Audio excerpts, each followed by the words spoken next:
What's poppin', niggas? What's poppin'? Yeah. Yo. The mayor of Detroit, Dave Bing, have decided to spend $160 million in eliminating over 40% of Detroit's streetlights. And currently, I think right now, Detroit have, according to the article, because I posted the article on the bottom of my video description box, the city of Detroit right now have, I think, about somewhere around 88,000 streetlights. And the mayor, Dave Bing, planned to keep only 46,000 of these streetlights on. So this means that the city of Detroit, which happens to be one of the most violent cities in America with one of the top murder rates, is going to get darker at nighttime, which only means one thing: more crime, baby. Think about it. Since the city's going to get darker, since the city's going to have less street lights, so the city's going to get darker at nighttime, which means that it's going to be more difficult to identify a possible suspect because it's hard to see somebody at nighttime, you know? So that means potential criminals now have an opportunity to do a crime in a certain area that's going to be affected by this and not get caught, because nobody going to recognize who the fuck the motherfucker is. And let's keep it real, people. Now, the article didn't say this, but anybody that got half of a motherfucking brain, no, anybody that got half of a brain know that the parts of Detroit that's going to be mostly affected by this is the so-called black communities of Detroit, man. Let's keep it real. I mean, let me tell you something. There is no consequence in fucking up a group of people that have always been fucked up in America, man. As a matter of fact, our people have been so fucked up in this country that we're used to, not that we like being in a fucked up state. So there's no consequences in the for the people of power to disenfranchise a group of people that have already been disenfranchised, motherfucker. All right? Come on now. You think they're gonna do this to a damn upper middle class suburb of Detroit, if there is any left? Hell fucking no. So the areas that's going to be mostly affected by this is the so-called black communities of Detroit. Now, according to the article, right,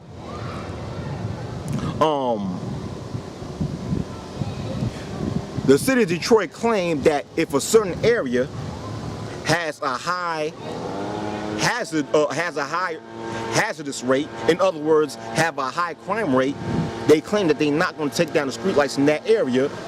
But anybody that knows something, or that anybody that know anything, know that the only thing the city needs to do is come out with some false statistics to claim that, hey, this area is not as bad as you think it is because the crime is not as high as you think it is, so it is safe for us to take down the streetlights in this area, and boom, they're gonna take it down, you know? And that's fucked up.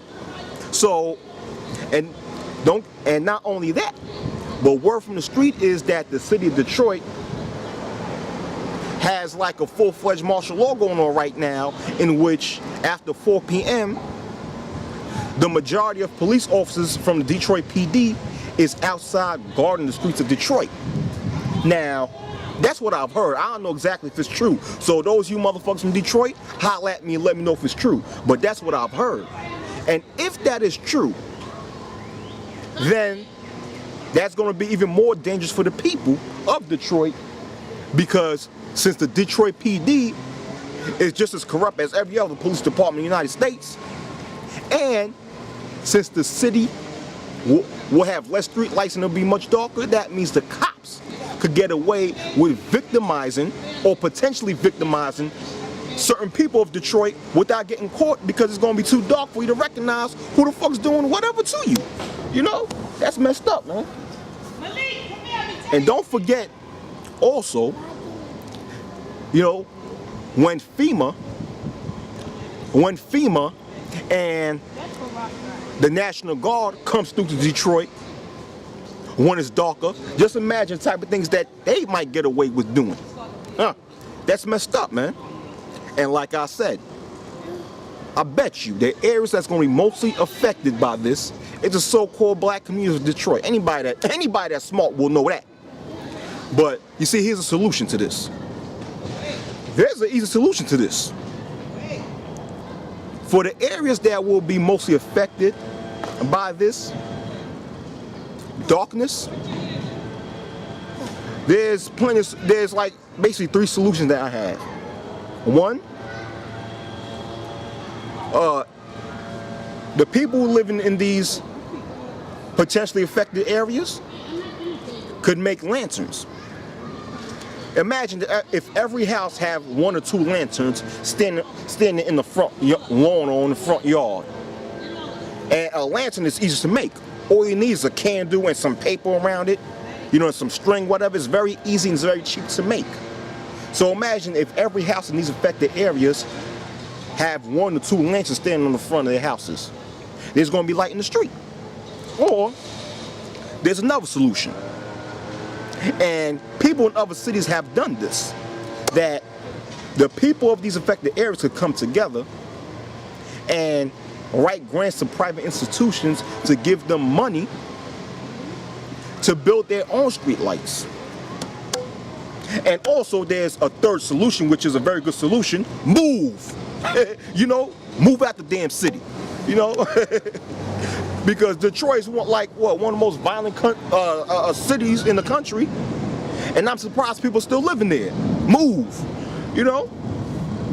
But the thing is, knowing how our people are, our people will not go by these solutions. Those people that's going to live in these potentially affected areas, that's not going to have any street lights. They're not gonna come together and form any solutions. All they're gonna do is complain. That's it. Complain. Which is sad. But hey, if someone gives you a solution and you refuse to abide by it, it's nobody else's fault but yours, right? Hey. But man, no light in Detroit. Ain't that funny?